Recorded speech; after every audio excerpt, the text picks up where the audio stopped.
সাভারে জাতীয় নাগরিক পার্টির সমাবেশে বিস্ফোরণের ঘটনায় জড়িত সন্দেহে ছাত্র দলের সভাপতি রাকিবুল ইসলাম রাকিবকে গ্রেফতার করেছে পুলিশ। দুপুরে তাদের আদালতে পাঠানো হয়। গতরাতে সাভার থানা স্ট্যান্ড ঈদগাহ মাঠে জুলাই আন্দোলনের দ্বিতীয় বর্ষপূর্তি উপলক্ষে জাতীয় নাগরিক পার্টি পদযাত্রা কর্মসূচি পালন করে। সেই সময়ে সমাবেশস্থলে বিস্ফোরণের ঘটনায় 4 জন আহত হয়। ঢাকার সাভারে জাতীয় নাগরিক পার্টি এনসিপির সমাবেশে ককটেল বিস্ফোরণের ঘটনাকে কেন্দ্র করে রাকিবুল ইসলামকে গ্রেফতার করা হয়েছে। 2 দিনের রিমান্ড মঞ্জুর করেছেন আদালত। মঙ্গলবার ঢাকা জুডিশিয়াল ম্যাজিস্ট্রেট তাজুল ইসলাম সোহাগ এ আদেশ দেন। জুলাই পদযাত্রা শেষে সোমবার রাত 10:45টার দিকে সাভার থানা বাস স্ট্যান্ড ঈদগাহ মাঠে সমাবেশ করছিল এনসিপি। ঢাকা জেলায় এনসিপির আহ্বায়ক প্রকৌশলী নাবিলা তাসনিদ যখন মঞ্চে বক্তব্য দিচ্ছিলেন তখনই ঘটে বিস্ফোরণ। বিস্ফোরণের শব্দে বিশৃঙ্খলা ছড়িয়ে পড়ে সমাবেশ স্থলে। এই সময় মঞ্চে এনসিপির আহ্বায়ক ও বিরোধী দলীয় চিফ হুইপ নাহিদ ইসলাম, দলের সদস্য সচিব আক্তার হোসেন এমপি এবং উত্তরাঞ্চলের মুখ্য সংগঠক সার্জিস আলম সহ কেন্দ্রীয় নেতৃবৃন্দ ছিলেন। বিস্ফোরণে আহত কয়েকজনকে সাভার এনাম মেডিকেল কলেজ হাসপাতালে নেওয়া হয়। আজকের এই ককটেল বিস্ফোরণ, বোমা বিস্ফোরণ প্রশাসনের সহায়তায় হয়েছে। এখানে আসার সাথে সাথে কেন বিদ্যুৎ বন্ধ করে দেওয়া হয়েছিল? তারা বিদ্যুৎ বন্ধ করে দিয়েছিল। স্পষ্টভাবে আমাদেরকে খুন করার পরিকল্পনা এখানে বোমা বিস্ফোরণ করা হয়েছে। আমরা এর বিচার চাই। কোন সন্ত্রাসীর ঠিকানা এই সাভারে হবে না। দশক 24-এ গণ অভ্যুত্থানের পরে স্বাধীন বাংলাদেশে জুলাই যোদ্ধারা একটি সমাবেশ করেছিল, কিন্তু কিছু ছাত্র দলের নেতাকর্মীরা এই সমাবেশকে কেন্দ্র করে এবং সমাবেশের উপরেই কিন্তু ককটেল বিস্ফোরণ ঘটিয়েছে এবং বোমা বিস্ফোরণ ঘটিয়েছে এবং সেই সমাবেশকে পুরোভাবে কিন্তু নষ্ট করে দেওয়ার চিন্তা ভাবনা করেছিল এবং এনসিপি নেতাকর্মীদের উপরে হামলা করেছে। কারণ ছাত্র দলের নেতাকর্মীরা কিছুতেই চায় না এই এনসিপি নেতাকর্মীরা শুডাউন করুক এবং সমাবেশ করুক এবং তারা ক্ষমতায় থাকুক, তারা কিন্তু কিছুতেই চায় না এবং তারই কারণে কিন্তু এরকম একটি ঘটনা ঘটিয়েছে এবং ককটেল বিস্ফোরণ ঘটিয়েছে এবং তারই কারণে কিন্তু সকল এনসিপি নেতাকর্মীরা রাজপথে ঝাঁপিয়ে পড়েছে এবং তাদের কথা একটাই এবং তারা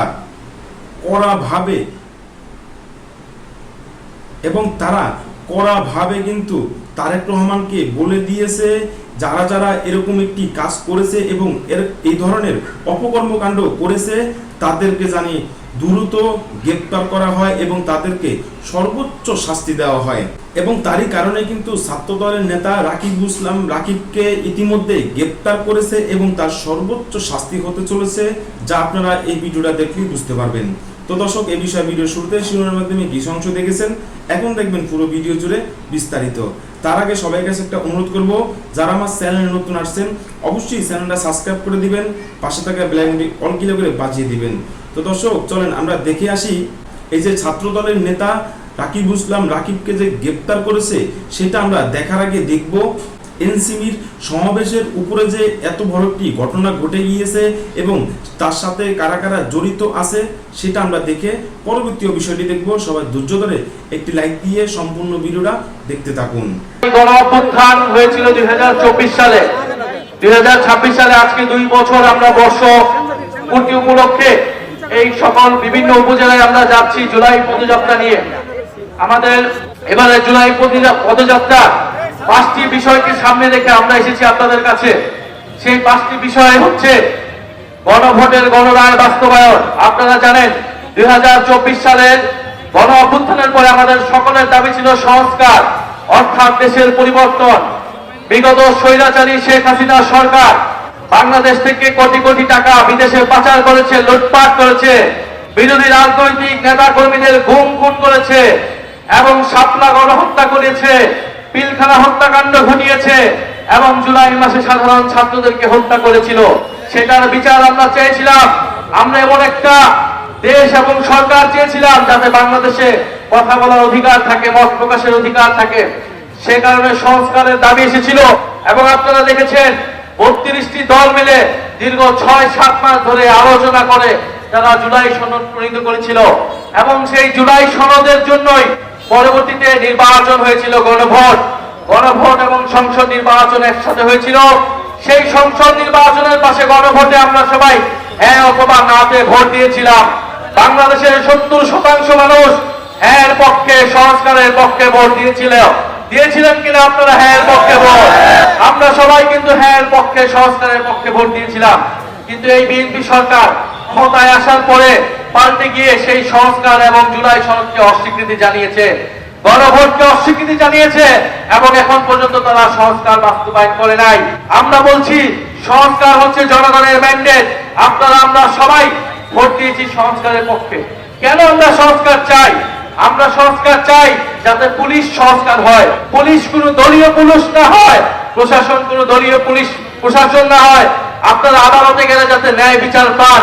যদি জুলাই সনদ বাস্তবায়ন না হয় তাহলে চাঁদাবাজি, দুর্নীতি কোনো কিছুই বন্ধ হবে না, মাদক কারবারি বন্ধ হবে না, কারণ পুলিশ দলীয় পুলিশে পরিণত হবে, এদের কাউকে গ্রেফতার করতে পারবে না। আমরা দ্বিতীয় বিষয় বলেছি যে কর্মসংস্থান বৃদ্ধি করতে হবে। জুলাই অভ্যুত্থানে তরুণরা, ছাত্ররা নেমে এসেছিল চাকরির দাবিতে, কর্মসংস্থানের দাবিতে। আপনাদের প্রত্যেকের ঘরেই কিন্তু তরুণরা রয়েছে, তরুণীরা রয়েছে, তাদের চাকরি দরকার, কর্মসংস্থান দরকার। এই বিএনপি সরকার ক্ষমতায় আসার আগে বলেছিল 1.5 বছরে 18 মাসে তারা 1 কোটি কর্মসংস্থান তৈরি করবে। কয় কোটি? 1 কোটি কর্মসংস্থান। 4 মাস গিয়েছে, কয়টা কর্মসংস্থান তৈরি হয়েছে? একটা কর্মসংস্থান তৈরি হয় নাই। যে বাজেট দিয়েছে সেই বাজেটে কোনো কর্মসংস্থানের রূপরেখা পর্যন্ত নাই। এরপরে আমরা বলেছি বিদ্যুৎ বিভ্রাট, বিদ্যুৎ সংকট নিরসন করতে হবে। শেখ হাসিনা সরকার কোটি কোটি টাকা লুটপাট করেছে বিদ্যুতের নামে দুর্নীতি করে। এবং আপনারা জানেন যে সারা দেশে এখন লোডশেডিং হচ্ছে, 7 ঘন্টা 8 ঘন্টা করে লোডশেডিং হচ্ছে, কারেন্ট থাকতেছে না। সখীপুরে কি কারেন্ট থাকে? লোডশেডিং হয় কিনা? যদি লোডশেডিং হয় তাহলে এই বাজারগুলা কিভাবে চলবে? যদি লোডশেডিং হয় শিল্প কারখানা কিভাবে চলবে? যদি লোডশেডিং হয় তাহলে কৃষিতে সেচ ব্যবস্থা কিভাবে হবে? যদি লোডশেডিং হয়, যদি বিদ্যুৎ সংকট নিরসন না হয় তাহলে কোনোভাবেই দেশের অর্থনীতি নিরসন করা সম্ভব নয়। মানে আমরা দাবি জানাচ্ছি দ্রুত সময়ের মধ্যেই বিদ্যুৎ সংকট নিরসন করতে হবে, অবৈধ চুক্তি বাতিল করতে হবে এবং দুর্নীতি লুটপাট বন্ধ করতে হবে। আমরা আরো দাবি জানিয়েছি যে দ্রব্যমূল্যের ঊর্ধ্বগতি নিয়ন্ত্রণ করতে হবে। নিত্য প্রয়োজনীয় চাল, ডাল, তেল, গ্যাস, চিনি এই সব কিছুর দাম কমাতে হবে। সিলিন্ডার গ্যাসের দাম হয়েছে কয়েক গুণ, বিদ্যুতের দাম 17% বৃদ্ধি করেছে এই সরকার আসার পরে। আন্তর্জাতিক যুদ্ধে ইরান আমেরিকা যুদ্ধের দোহাই দিয়েছে, সেই যুদ্ধ কিন্তু এখন শেষের পথে এবং আন্তর্জাতিক বাজারে কিন্তু তেলের দাম কমিয়ে দিয়েছে, কিন্তু বাংলাদেশে এখনো জ্বালানির দাম কমে নাই। কমেছে? জ্বালানি তেলের দাম কমে নাই, বরং সিলিন্ডারের দাম বাড়ানো হয়েছে, বিদ্যুতের দাম 17% বাড়ানো হয়েছে। আমরা এছাড়া আরো বলেছি সীমান্তে আমাদের ভাই বোনদেরকে হত্যা করা হচ্ছে, ভারতীয় নাগরিকদেরকে পুশিং করা হচ্ছে বাংলাদেশে অবৈধ বাংলাদেশি বলে, এবং আমাদের স্বরাষ্ট্রমন্ত্রী, আমাদের যারা সরকারের দায়িত্বে রয়েছে তাই সীমান্ত হত্যাকে অস্বীকার করছে। তারা পুশিং বন্ধে কোনো কার্যকর উদ্যোগ গ্রহণ করতে পারছে না। আমরা বলবো রোহিঙ্গাদেরকে এরকম বাংলাদেশে প্রবেশ করিয়ে বাংলাদেশের উপর একটা বোঝা চাপিয়ে দেওয়া হয়েছে। এখন পশ্চিমবঙ্গ থেকে, আসাম থেকে বাংলাদেশে আবারও অবৈধ বাংলাদেশি বলে ভারতীয় নাগরিকদেরকে প্রবেশ দিয়ে বাংলাদেশিদের উপর আরেকটা বোঝা চাপানোর পায়তারা বন্ধ করতে হবে। সরকারকে দৃঢ়ভাবে ভারতের সাথে কথা বলতে হবে এবং এই অবৈধ পুশিং বন্ধ করতে হবে।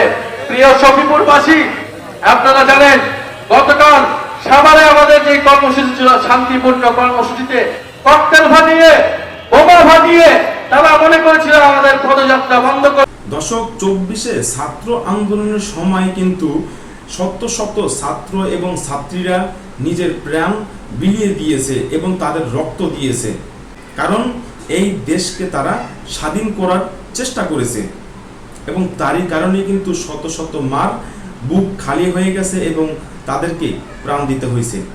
দর্শক, এই যে ছাত্র ছাত্রীরা 24-এ গণ অভ্যুত্থানে রক্ত দিয়েছেন এবং শত শত ছাত্রীরা প্রাণ দিয়েছে, সেটা কিন্তু তাদের সম্পূর্ণ ভুল ছিল, কারণ এই স্বাধীন বাংলাদেশকে স্বাধীন করে কখনোই তুলতে পারবে না আর কখনো হবে না, কারণ ছাত্র দলের নেতাকর্মীরা কখনোই তারা স্বাধীন বাংলাদেশ হিসাবে দেখতে চায় না এবং স্বাধীন বাংলাদেশ করে তুলতে চায় না।